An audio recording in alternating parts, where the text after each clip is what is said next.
po dito sa Biblia, for all have sinned and come short of the glory of God. Lahat po tayo na nandito sa lupa ay makasalanan. Kahit ang pangalan mo ay perfecto, makasalanan ka pa rin sa harapan ng Panginoon dahil sinabi niya, for all have sinned and come short of the glory of God. Ngayon, lahat tayo ay makasalanan, wala nang maliligtas.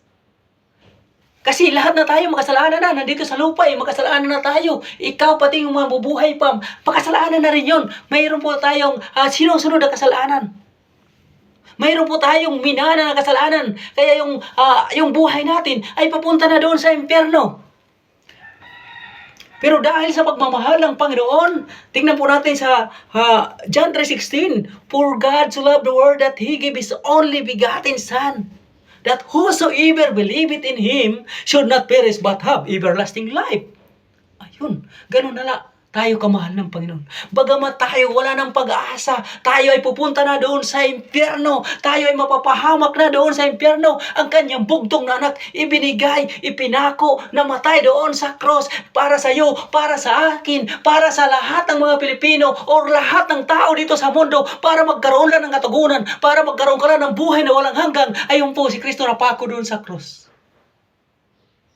Ano po ang purpose ng Panginoon? Bakit pumunta siya dito sa lupa? Para tubusin ka, para tubusin tayo, dahil makasalanan tayo, dahil wala na tayong pag-asa, tayo ay pupunta na ng impyerno. Pero salamat sa Panginoon, nagkaroon tayo ng buhay na walang hanggang, nagkaroon tayo ng kapatawaran dahil sa Kanya. Ngayon may kondisyon. Ano po ang kondisyon na binibigay ng Diyos para sa atin? Ang kondisyon po, kung tatanggapin mo si Kristo bilang sariling tagapagligtas, magkakaroon ka ng buhay na walang hanggang.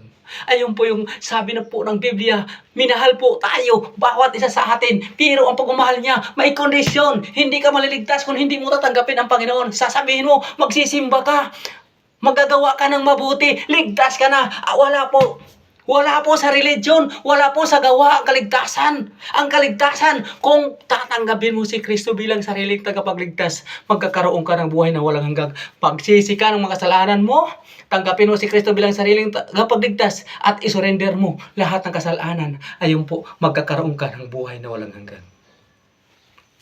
Tingnan po natin sa John 1:12. Ano po sabi po dito sa John 1:12?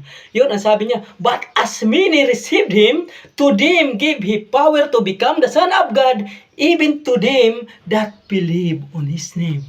Ayun po, ang sabi niya po sa atin, magiging anak po tayo kung tatanggapin natin si Kristo. At sabi niya sa atin, wala nang hatol ang sino man kay Kristo. Kung tinanggap mo na si Kristo bilang sariling tagapagligtas, hindi ka na pupunta ng impyerno.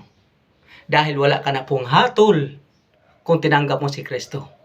Pero kung wala pa si Kristo sa puso mo, wala pa si Kristo sa buhay mo, dapat tanggapin mo si Kristo bilang sariling tagapagligtas ng buhay mo para magkaroon ka ng buhay na walang hanggang. Sabi po ng Panginoon, ulitin ko, minahal ka ng Panginoon, pinatawad ka ng Panginoon, si Jesus Christ namatay doon sa cross of Calvario para sa iyo, para sa akin, para sa atin lahat, para magkaroon tayo ng buhay na walang hanggang. Ngayon, nasa inyo po ang desisyon. Ang desisyon mo, itama mo sa Panginoon, itama mo yung puso mo, itama mo po yung buhay mo, magkakaroon ka ng buhay na walang hanggang.